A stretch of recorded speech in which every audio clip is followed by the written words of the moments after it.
Бисмиллахир-рахманир-рахим. Алхамдулилlah, вассалату вассаламу аля расулилlah.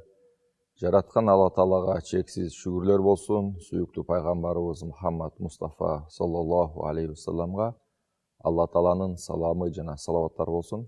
Урматтуу бир туугандар, биз бүгүн буюрса өрнөк туурасында сөз кылмакчыбыз. Тегеле адам баласы жаралгандан кийин ал ымыркай кезинде, мындайча айтканда, чоңоюп бир аз эсине келип келбесе дагы өз жакындарын өрнөк тута баштайт экен.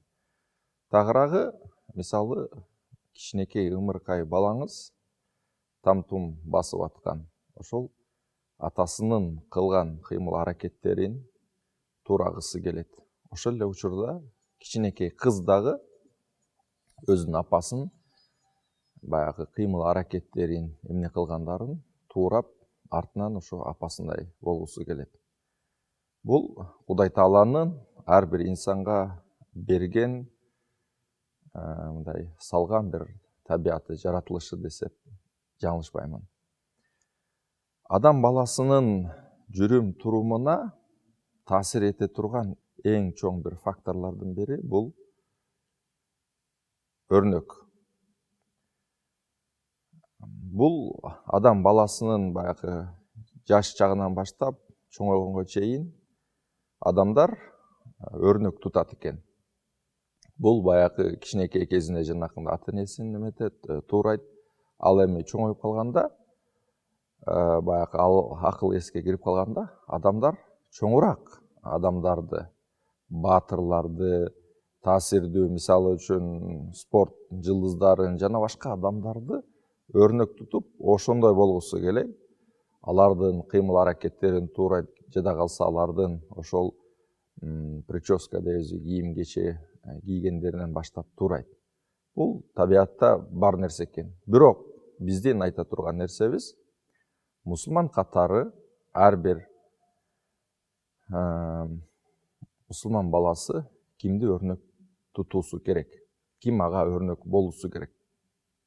Албетте, бул жашоодо ошол дин менен жашап, диндин баалуулуктарын үйрөткөндөн кийин сизге жакын болгон, ошол туура жолдо жүргөн атаңыз болушу мүмкүн өрнөк, жакындарыңыз болушу мүмкүн, ошол эле имам болушу мүмкүн, же болбосо бир аалым болушу мүмкүн.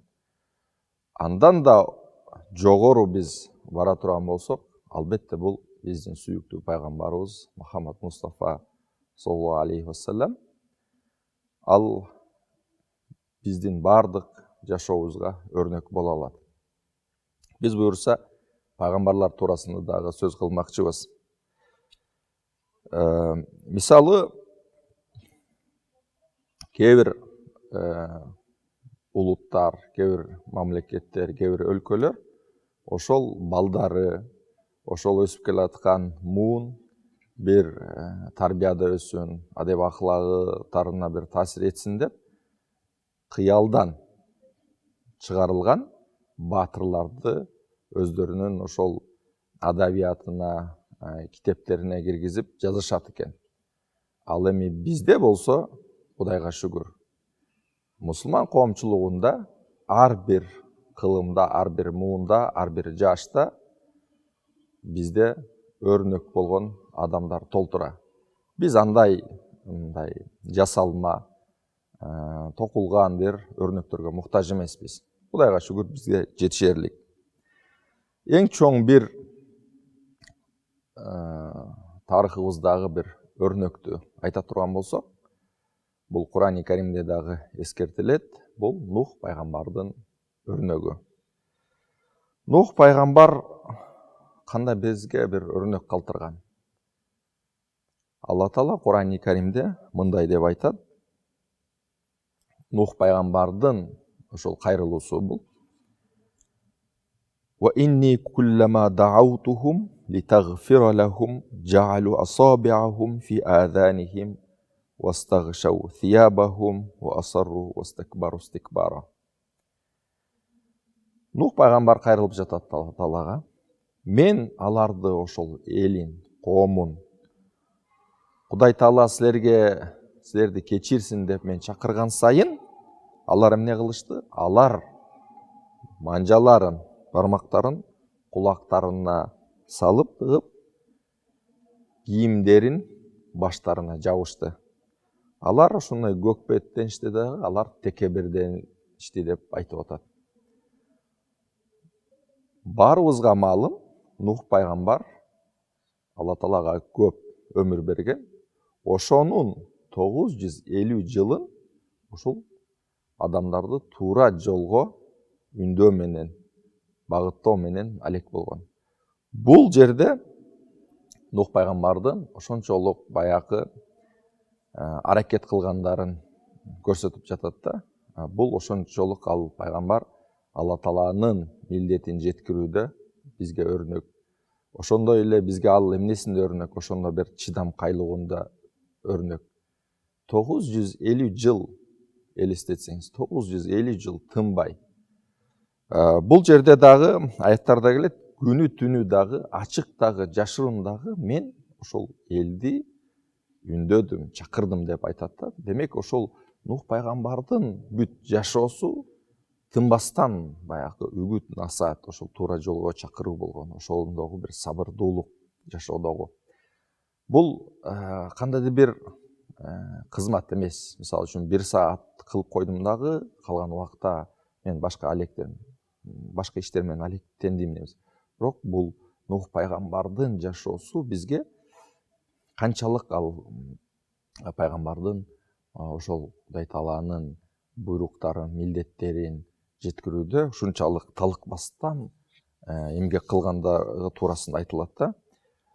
Бул Курани Карим биз үчүн ал жерде мындай толтура ибараттар менен, тарыхтар менен толтурган ал жерде бардыгы бар. Биз мисалы үчүн алыс кетпешибиз керек да, башка жерден биз баягы өрнөктөрдү издебестен.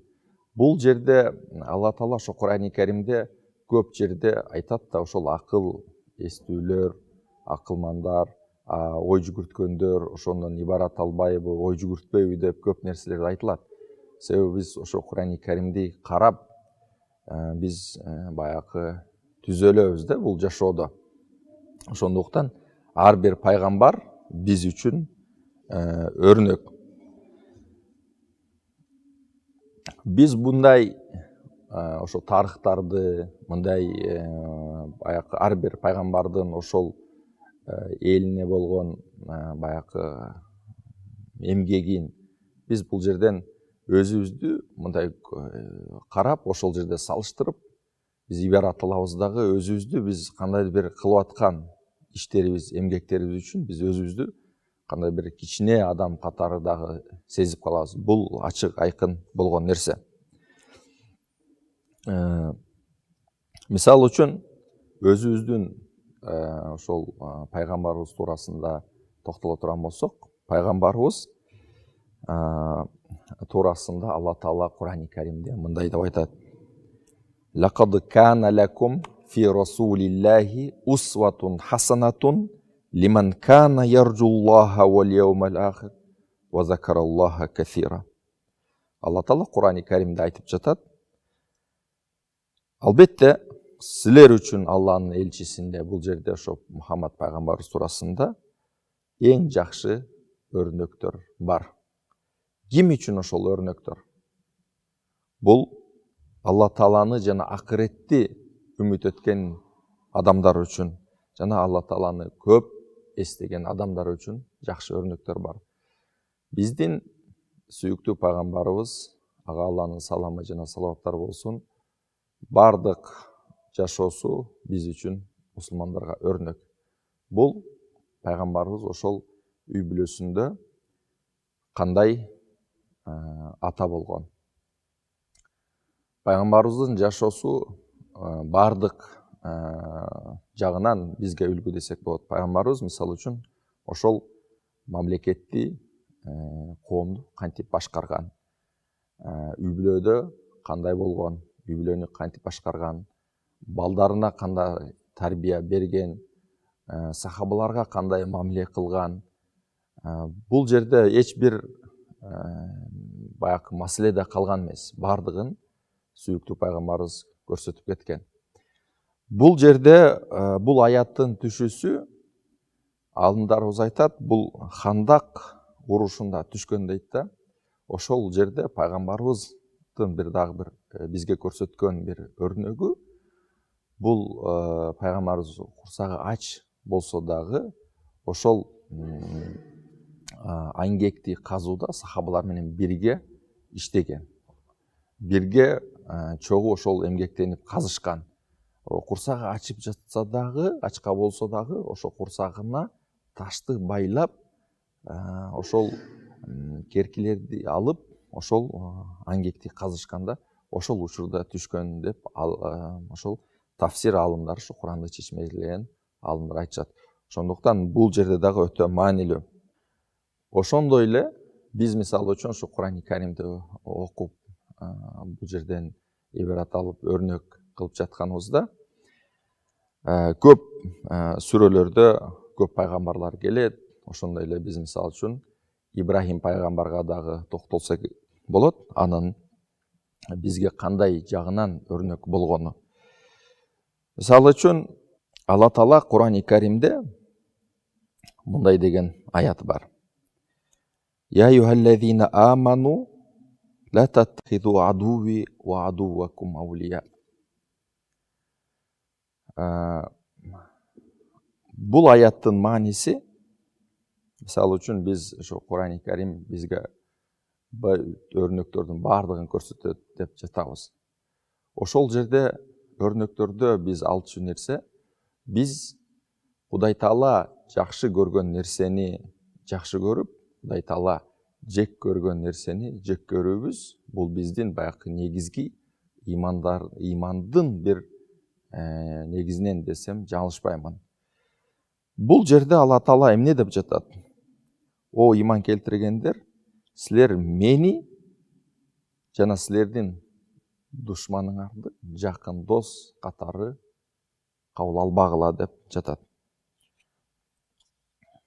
Ошол эле учурда, мисалы үчүн бизде ошол Курани Карим ошол имандууларды, ошол пайгамбарларды өрнөк тутууга буйруган болсо, ошол эле учурда адашкандардан, бузукулардан, ошолордон алыс болуп, алардан олак болгула деген нерсени дагы бизге Курани Карим буйруйт. Ибрахим пайгамбар туурасында дагы ошол өрнөк бар деп Алла Таала Курани Каримде айткан. Мисалы, Алла Таала Курани Каримде канат лакум усватун хасанатун фи Ибрахима валлазина мааху. Бул жерде Алла Таала Ибрахим пайгамбар дагы силер үчүн жакшы өрнөктөр бар. Ибрахим пайгамбар жана аны менен бирге болгондор деп Алла Таала Курани Каримде айтат. Ибрахим пайгамбардын биз ала турчу бир өрнөгү кайсында? Кайсы маселелерде? Бул пайгамбар ошол пайгамбарлардын атасы деп эсептелинет.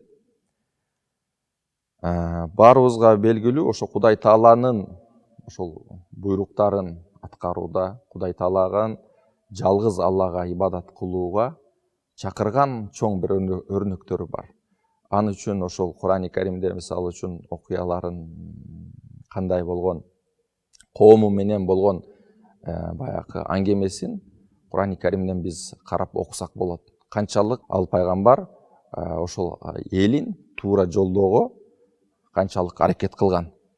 Мисалы үчүн бул Ибрахим пайгамбардын эрдиги, эр жүрөктүүлүгү деп айтсак болот. Мисалы үчүн ошол анын коому жанакындай таш буркан бутпарастарга ибадат кылып, ошолорго сыйынып, ошолордон жардам сурап жаткан учурда ал эмне деген? Мен силерден түңүлдүм жана силер ибадат ошо кимге ибадат кылып жатсаңар ошолордон мен түңүлдүм, мен аруумун, мен тазамын деп ошондой чакырыктарды кылган. Бул жерде көрүңүздөр, анын жакын адамдары болсо дагы ушундай баягы Кудай Таала менен болгон мамиледе, Кудай Таалага болгон ибадатта Ибрайым пайгамбар эрдик көрсөтүп атат. Мындайча айтканда, Кудай Таала эмнени жакшы көргөн болсо, ошону аткарып, эмнеден тыйган болсо, эмнени жек көргөн болсо, ошондон арылып жатат. Эң чоң баягы мусулман баласынын дегиле ар бир адамзаттын бул дүйнөдө жашап жаратылган бир максаты жалгыз Кудайга кулчулук кылуу. Ошонун бардыгы ушундан башталат да. Эгерде туура эмес ошол ишеним боло турган болсо, ошол жерден ката кетире турган болсо, бул жерде так кескин көрсөтсүн, мындай арсар болуп турбасын деп атат да. Ачык ошондо Ибрайым пайгамбар: эй элим, силер бул туура эмес кылып жатасыңар, бул силердин таш буркандарга сыйынганыңар туура эмес, мен силерден түңүлдүм, мен силерден аруумун, тазамын деп көрсөтүп жатат. Ибрайым пайгамбардын өрнөгү, эң чоң өрнөгү ушул маселеде. Ошондой эле биз баягы Кудай Таала жакшы көргөн нерсени жакшы көрүп, жаман көргөн нерсени жаман көрүп, Кудай Таала эмнеден тыйган болсо, ошондон тыйылып, эмнени буйруган болсо, ошолорду аткаруу бул ар бир мусулмандын парз болуп эсептелет. Анан биз ошол учурдан айта кетчү нерсе, жашоодо баягы ар кандай сыноо келиши мүмкүн ар бир адамдын жашоосуна. Бирок мусулман катары биз кадырлуу, ызаттуу болуп, өзүбүздүн ишенимибиз, өзүбүздүн ошол милдетибизди уялбастан аткарсак. Себеби кээде элдин арасында кандай сөз болуп калат, эл эмне дейт. Мисалы эле, тиешелүү убакта, мисалы үчүн намаздын убактысы келип калды, бирок элдер көп, сиз же болсо сиз бир жердесиз, ыңгайсыздык бар намаз окуйн дегенге, бирок сиз уялып жатасыз же тартынып жатасыз. Ошондой учурда сиз эмне кылышыңыз керек деген маселе туулат да. Бир тууганым, келиңиз биз өзүбүздүн динибизге, өзүбүздүн ишенимибизге так бололу. Биз тартынбайлы, намаз убактысы келдиби, демек ошол намазды өз убагында аткарганга аракет кылалы. Ал эми мисалы үчүн ушул эле иман маселесинде кээде биздин ошо эже карындаштар ошол жоолук маселесинде да бир кандай бир сыноо келип калышы мүмкүн. Тартынам же уялам, же болбосо эл эмне дейт деген жок. Бир тууган, Кудай Тааланын бул буйругу, Кудай Тааланын жакшы көргөн нерсеси бул жогору турушу керек. Себеби бул жашоодо ар кандай элдердин арасында сөз болушу мүмкүн. Бирок Кудай Тааланын ыраазы кыла турган амалдар албетте муну бейишке себепчи болот. Биздин жооп бере турган күнүбүз бул акыретте. Ошондуктан келиңиздер бир туугандар, биз үчүн өрнөктөр бул жашоодо Кур'ан-ы Каримде бар. Ошондой эле өрнөктөр биздин сахабаларда бар. Ошондой эле укмуш өрнөктөр биздин ата бабаларыбызда, биздин аалымдарыбызда, ошондой кыйын бир учурларда өздөрүнүн эрдигин, баатырдыгын, өздөрүнүн пикирин ошол калтырып, таасир эткен адамдар бизде жетиштүү. Ошондуктан келиңиздер бир туугандар, биз үчүн жакшы, момун, элге пайдалуу болгон адамдарды биз өрнөк туталы. Ал эми коомчулукту, элди бузган, жаман адеп ахлактарга үндөгөн, чакырган өрнөктөрдөн алыс бололу. Себеби өрнөктөр, айттык, жаманбы, жакшыбы таасир этиши мүмкүн. Ошондуктан Алла Таала ар бирибизге жакшы өрнөктү тутканга буйруган болсун. Кийинки эфирлерден жолугушканча, ассаламу алейкум ва рахматуллахи ва баракатух.